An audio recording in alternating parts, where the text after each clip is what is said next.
What goals did you set for 2025? If better sleep is one, Symbiotica's magnesium L-threonate helps you wake up refreshed. For gut health, their glutathione supports digestion and reduces bloating. Symbiotica is one of the most transparent brands out there, never compromising on quality or sourcing. Their products are free from seed oils, preservatives, toxins, and artificial additives, something you can taste and feel in every packet. Go to Symbiotica.com and use code iHeart for 20% off and free shipping. That's Symbiotica.com, code iHeart. Ow! Oh my God! Tom, what did you do?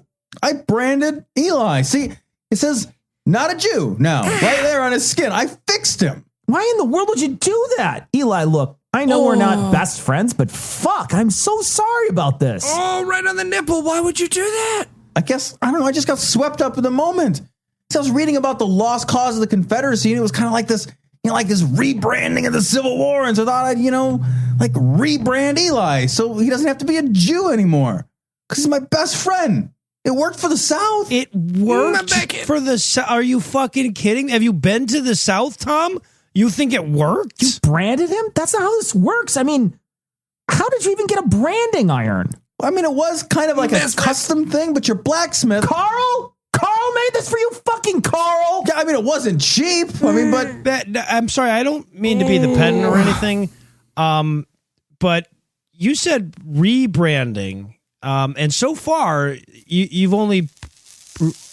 Oh, the other nipple, not again. I smell barbecue. You guys hungry? I smell barbecue. Like, not good barbecue, but barbecue. Still best friends. What is that? A Boca burger?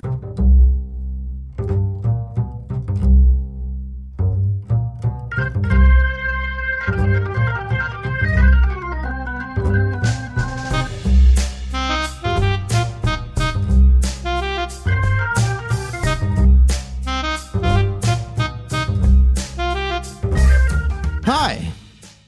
Hello. This is Citation Needed. Welcome to it. This is the podcast where we choose a subject, read a single article about it on Wikipedia, and pretend we're experts. This is the internet. And Sheriff Joe deserved a break. Oh, Jesus. I'm Heath, and I'm pretty sure this is payback for my eugenics episode. And my next topic, which is Joe Arpaio, by the way.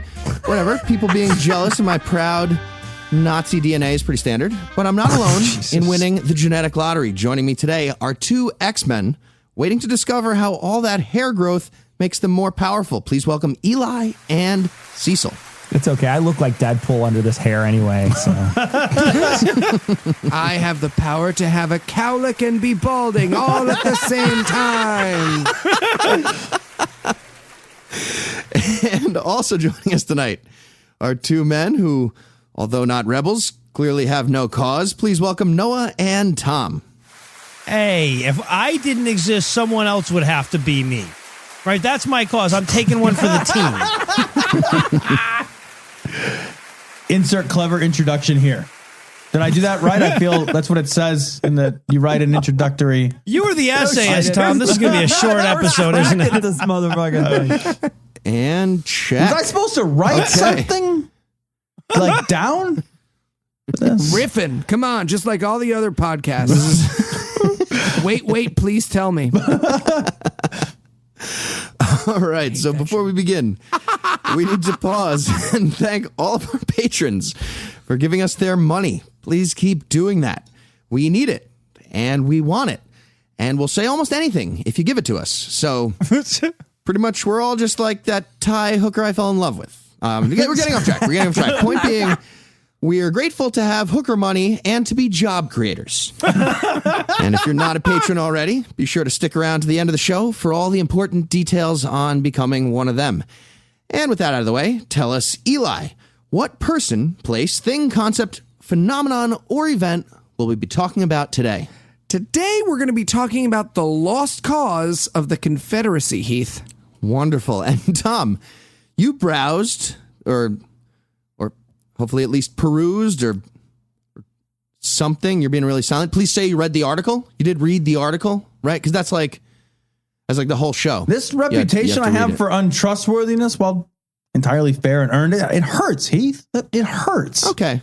Well, nobody cares about your feelings. So, other than any dreams you might have for financial stability, tell us, Tom, what is the lost cause? Well, we just need 58% more patrons, Heath, and I'll be just fine. So, Not how percentages work. yeah, I clearly don't know how percentages work, or I wouldn't be in this fix.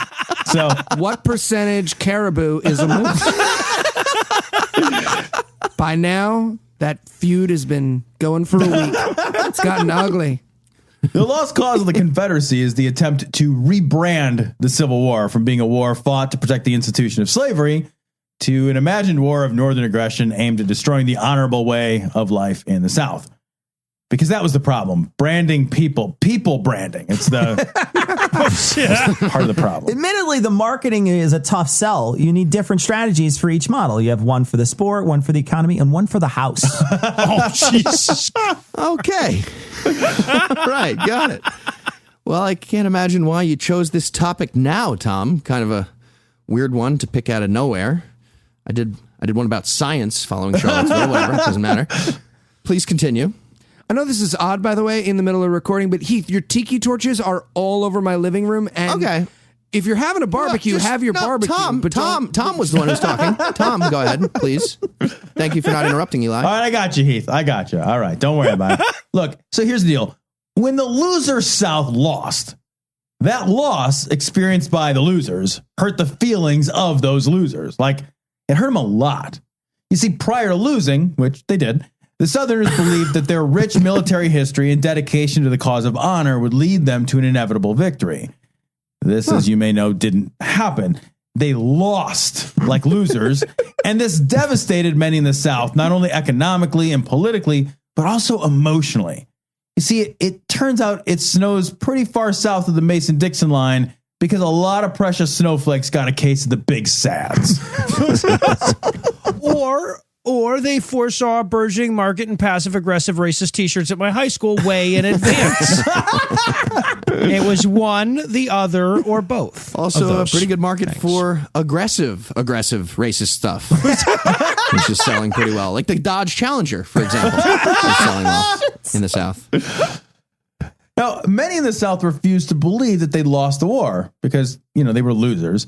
But instead, they believed that the North won the war through greater numbers and the superiority of the Yankee industrial machine, which to me sounds just like they've lost, but that's like the way they lost. But, what do I know? I still have teeth. So, yeah, I still lost, even if it's because you won, right? Yeah, it's like the glass is half full of sweet tea, Or like a glass that looks like it's half full of sweet tea, but it's actually dip spit. I think if you want to picture what's happening. But you drink it anyways because you don't want to admit you were wrong about it being half full of sweet tea. And then Russia's like, we made you drink dip spit, idiots. And you're like, nah. Remember her emails? Tricky emails. Now, the lost cause really started as a literary reimagining of the South. Gone in this imagining were the cruelties of slavery. The new revisionist version of slavery was one of benevolent mastership. Slaves were taught to be Christians, so somehow this was a mitigating factor in owning other human beings because Jesus loved them, like all 3/5 of them. Oh, shit. Love the work, hate the worker. It's a common religious theme, actually. Fun fact, also how I treat restaurants. Absolutely. All burdens matter. That's the point. That's important. Now, plantations were reimagined as romantic homes of magnolia-scented splendor, where gentlemen sought the honor of a good woman's affections. Yeah, like a massage parlor. Were they not like that? Plantations? Still, and I just want to point this out, they really liked owning other people, like people who weren't allowed to learn to read, and also they lost the war. Okay, are we not talking about Japanese massage parlors? I am completely lost. What's happening? So losing the war is what made them losers. I just want to point that out again. And so it's hard to use the word gentleman to describe someone who might send dogs to hunt a human being attempting to escape from all of that gentility. Well, I'm not positive that these things are mutually exclusive, Tom. I'm sure they were very nice to the dogs. Oh, Jesus Christ. Well, I mean, there are less genteel animals you could have used, right? I mean, imagine how much more embarrassing it would be if you just let out a team of badass hamsters to hump. I couldn't do that. They'd never catch you. They're on a wheel. They just squeaky. Hold on. Did they have slaves powering stuff with human hamster wheels? Is that a thing? No, because they were genteel. Wild West. You would do that. Really weird prequel to Infinite Jest. Yeah. Now, Jefferson Davis, in his book, The Rise and Fall of the Confederate Government, now he argued that the North was solely responsible for whatever of bloodshed, of devastation, or shock to Republican government has resulted from the war. And he also argued that Yankees fought with, quote, a ferocity that disregarded all the laws of civilized warfare.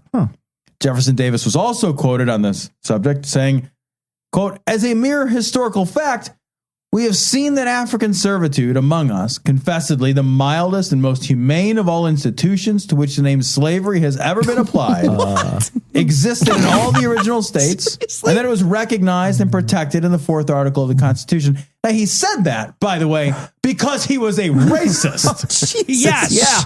Yeah. He's also quoted as saying, look, we gave him anesthesia before we skinned and burned him alive and then fucked his roasted corpse. What more do you want? Come on. Oh, I'm sorry. I'm automatically the bad guy for owning another person. I thought this was America. Now that we lost, it's America. Yeah, we were the best of all the slaveries. The best one. Come on. The penthouse at Auschwitz was actually pretty nice. Like, there were, like, nicer parts. Let's not paint it all with the same Good brush. view of the smokestacks. Yeah. Now, later, General Robert E. Lee, statue recently of some fame, the general of the Confederate Army, that's the army that didn't win, by the way. Yeah. He tried to justify his losing by demanding to know the size of the Union Army. And despite the fact that size isn't everything, he tried to weasel out of being a loser and making the other losers feel better for losing, believing that knowing the size of the opposing army would get the world to understand not that they had lost in their violent attempt to secede in order to protect the peculiar institution of owning other human beings and treating them like disposable meat machines, but rather he felt that if history did not understand that they had fought a bigger army, that it would be, quote, difficult to get the world to understand the odds against which we fought. Yeah. Well, when his ex-wife married that black guy, he also blamed that on size too. That was more accurate that time, I think. Was she a big lady? Is that what you mean? Either way, a strong campaign down south can usually make up for size. Keep that in mind. I love his logic, though, here, because basically that's like, guys, no one in the world agreed with us. That's how noble we were. Right? Now, this lost cause narrative was helped along by a host of memorial associations, such as the United Confederate Veterans, the United Daughters of the Confederacy, and the Ladies Memorial Association. Ironically, institutions that are still around, although no longer veterans, daughters, or ladies. They built monuments and memorials honoring rather than mourning the fallen Confederate soldier.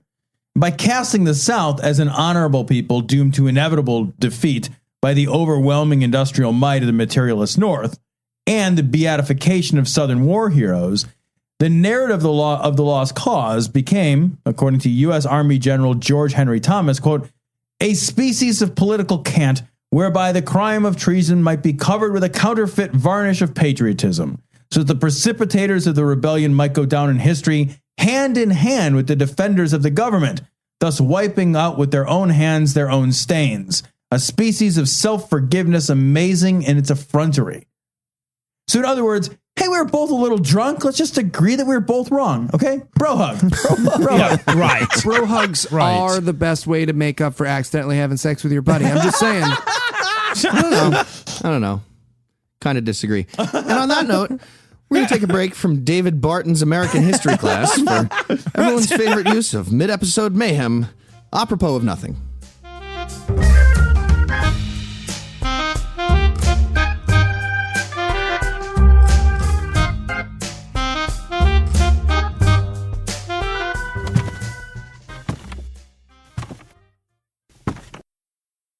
Hey, here there he is. Welcome back, Phil. Yeah, welcome back. So good to see you're up and moving around. Thanks, guys. Thanks. I appreciate it. It's really nice to see all of you, too. Hey, you didn't forget how to debug software while you were out, did you? Yeah, right? Yeah. Yeah, man. No, I'm good. Phil, I hope you don't mind we moved your cubicle. We know with the walker, it's going to be difficult to navigate to your old space. So we just decided. No, not at all. Thanks so much for thinking of me. It really means a lot. And Phil, we just want you to know that we are so sorry what happened and all. Yeah. We just I know, fellas. I to know. say? I'm sorry, too. Okay. Let's not get all super teary. We need to get to work. But before we do, we wanted to give you a little something. Oh, you guys didn't have to. No. We all chipped in, and we got this for you. Jim, take the cover off. So, do you like it? We all threw in some money, had it made. It's a statue of the drunk driver. The drunk driver. Yeah, we were all really proud of how it turns out. Dave, fun fact, knows someone into 3D printing, and we had a photo. So That's the man that killed my wife and son.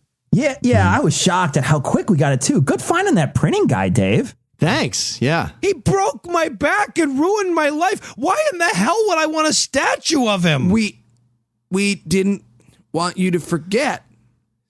Or your kids. Being weird. Or your kids' if you How in the hell would we have forgotten? It's the worst thing that's ever happened to me. Well, hold on. We shouldn't be erasing history, Phil, even if it's history we don't like. That's a What good point. does that have to do with and why does it say be careful on icy roads? He hit us in July.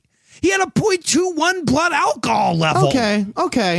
Let's not jump to conclusions as to why the accident happened. What? We don't know what he was thinking. And, be careful of icy roads is just good all-around advice. Yeah. So, I can't believe you guys did this. Get this thing out of here. I don't ever want to look at it again. It makes me sick. He is not going to like the full-scale recreation of the accident site we had done in the break room.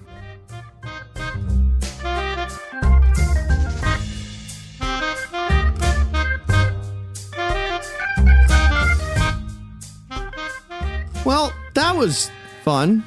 Was supposed to be fun, whatever. So now that we know the Civil War was actually not a treasonous attempt at sedition by horrible bigots, tell us, Tom, how did the lost cause narrative explain the noble cause of responsible servitude creation? Well, mostly with bullshit euphemisms, just like that. Heath. They basically pretended this wasn't like legitimate slavery.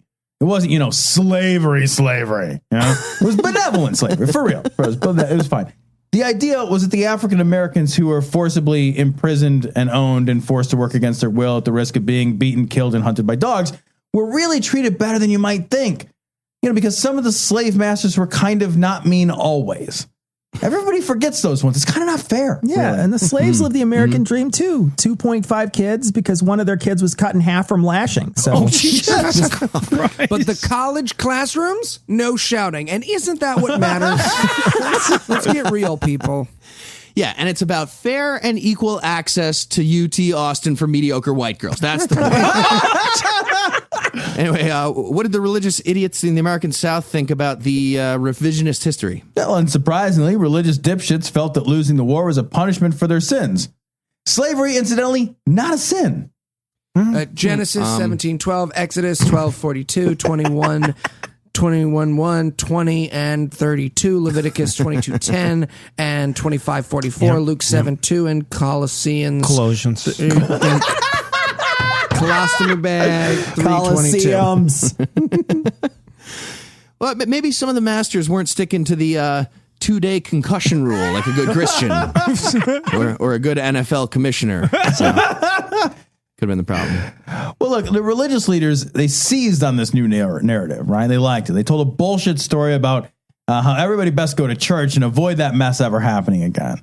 The moral virtue of the South was now in play for these folks, and the clergy used that insecurity to insert themselves as prominent characters, protecting the South from further calamity.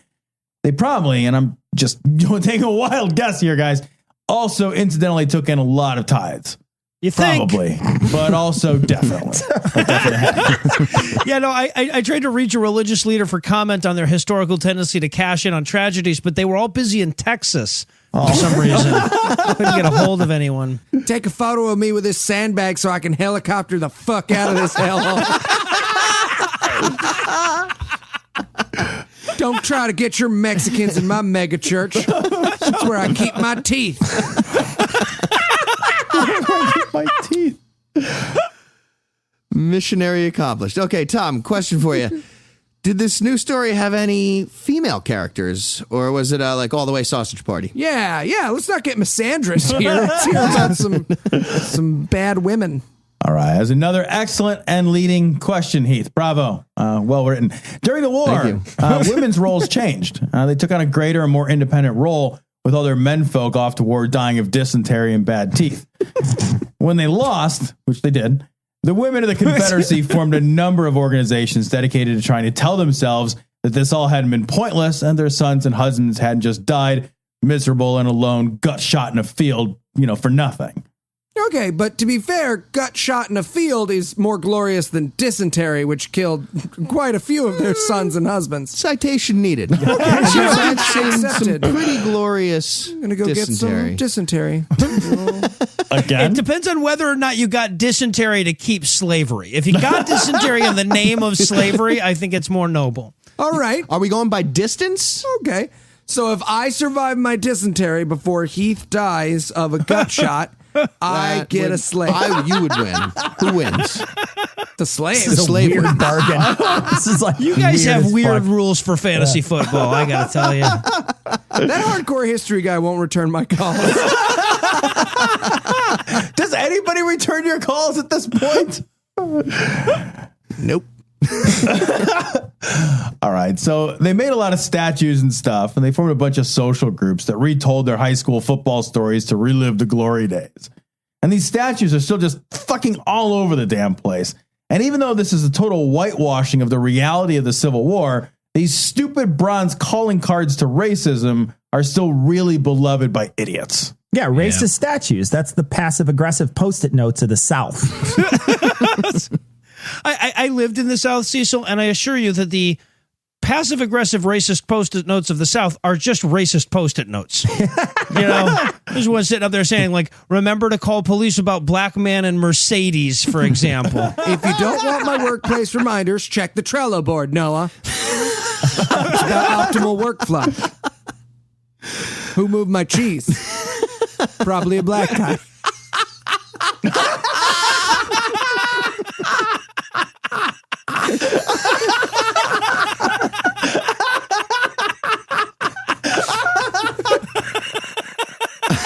Okay, well, nobody still believes the Confederacy was good anymore, right? That's some like flat Earth stuff at this point, right? Right, Tom? No, nope, nope. This garbage remake of actual events, it survives.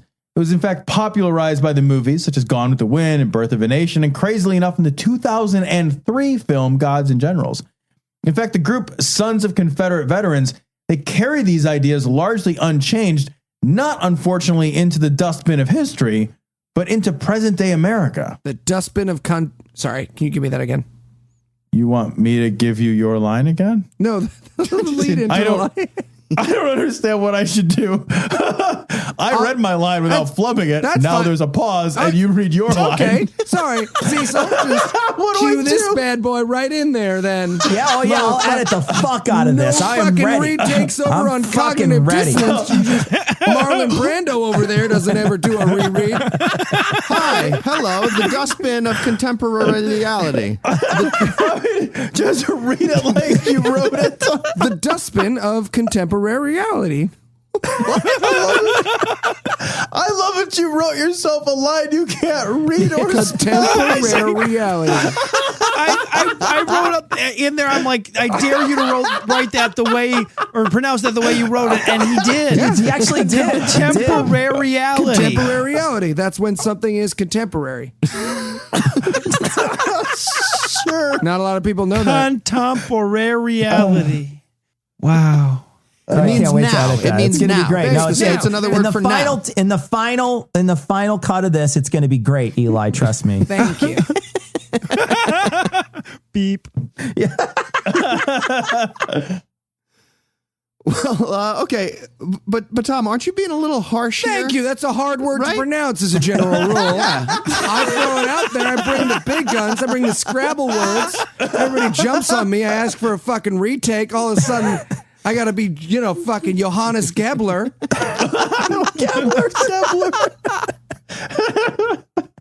It's Johannes Himmler. It's a different guy. Jesus. He's a Hitler elf. He was a Hitler elf, yeah. So speaking of which, what are historians saying about this, Tom? Well, Heath, they say the same shit as Ken Burns. Yeah, that you need to pan and zoom. Right. You have to pan Thank and you. Not one or the other. Thank you. They're saying that secession was motivated largely by slavery and not by some nonsensical bullshit about states' rights and pretty girls eating peaches on the front porch. It's nonsense. Now, they say this because the vice president of the Confederacy called slavery, quote, the cornerstone of the Confederacy. And because, come the fuck on, really? Right. Okay, but what are you talking about? That stone is all the way in the corner. You guys are crazy. They called it the center stone, the contemporary stone, maybe. Yeah, the North basically took away slavery and yelled Jenga, and that's how we got the American South of today. They lost its societal Jenga. In so many ways. Historian Alan Nolan, he wrote, quote, the lost cause legacy to history is a caricature of the truth. The caricature wholly misrepresents and distorts the facts of the matter. Surely it is time to start again in our understanding of this decisive element of our past, and to do so from the premises of history unadulterated by the distortions, falsehoods, and romantic sentimentality of the myth of the lost cause. Yeah, absolutely. Like asking historians if the Civil War was really about slavery is like asking astronomers if we really landed on the moon. But for racists, it's the racist version. All of that. I'm saying is if you can't swim, you can't float. I'm asking the hard questions. All right, Tom, if you had to summarize what you've learned today in one sentence, what would it be? But the lost cause is... Well done, sir. Ed, are you ready for a quiz from the panel? I gave myself dysentery just to get in that Civil War mood. All right, now Tom's in the competition as well. 3 All right, here we go. We're going to have We'll like a little see. chart. We'll see. What are we going to do? A lot of physical business going on this Science. recording, just so you guys know. A lot of physical business. All right, Tom. Dysentery plus protein shakes. It's going to get real. It's on shoot. It's 1, 2, 3, shoot. We on 4. I have my dick in my hand. Okay, Tom. The best way for the South to rebrand is to appropriate someone else's slogan. What should be the South's tagline? A, the South, leave the slave driving to us. B, the South, so easy a caveman can do it. C, the South, 99 and 44 100th pure. Oh, God. Or D, the South, what can Brown do for you? Well, it's got to be D because, again, it works on the dysentery level as well. It does. Genuinely. Exactly. It is D. It is D. Okay, Tom, it's obvious that this is a great idea. So what's the next history rewrite in the making? Is it A, the baby boom of Nanking? No, I want to delete that line. I want to delete that line. It works at so many levels, too. Thank which you. is awesome. Thank you. Yeah. B, 1948 Germany, a.k.a. the best time and place to work in a toy store. Jesus Christ. C, the Tiananmen military exercises. Or D, New York City's 2001 excavation progress. Oh, I quit the show. Way Thank you. faster than the big dig. That's all I'm saying. Oof. Take that, Boston. I love the baby boom of Nanking. I'm going with that one. That was That great. is correct, I think. Yeah, 2 points. See, you move on to the lightning round. All right. This is hardly the lightning round, but these are true. Which of the following, Tom, is not something that my high school U.S. history teacher in Pierce County, Georgia, said about the Civil War during class? A, the Civil War could not be about slavery since only a small percentage of Southern whites owned slaves, even though that number was something like 1 household in 3.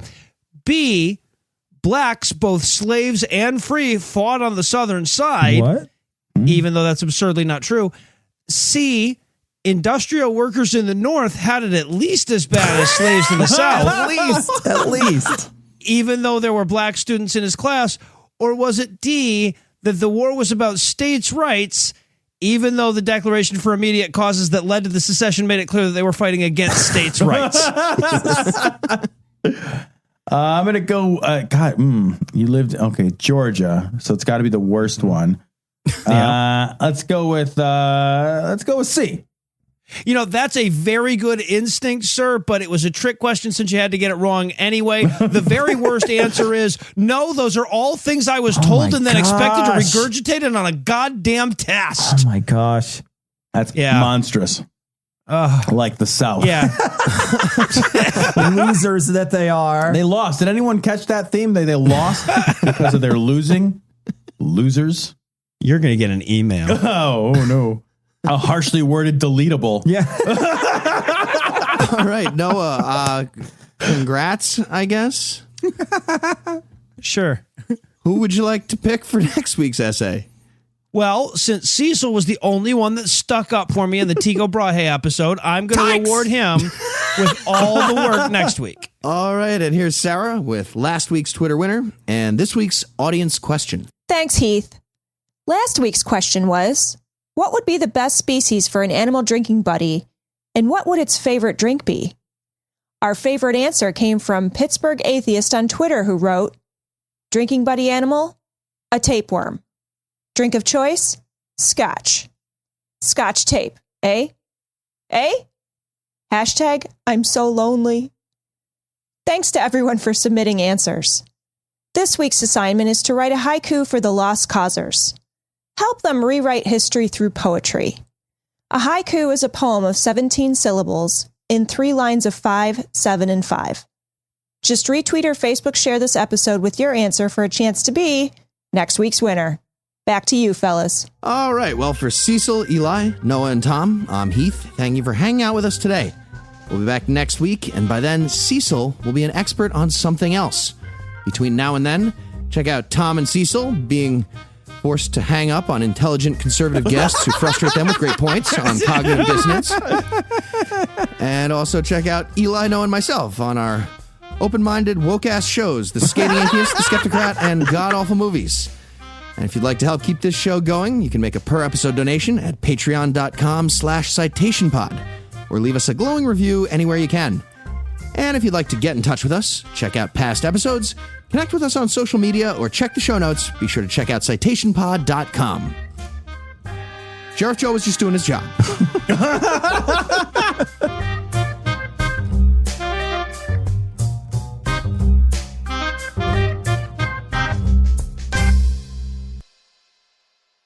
Hey, Tom, ready to record?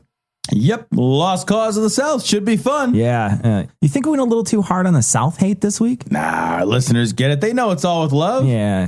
Cool. Okay, fellas, I got my buck teeth and my moonshine, and I'm ready for the opening sketch. Yeah, they'll get it, right? I'm gonna fuck my sister mama.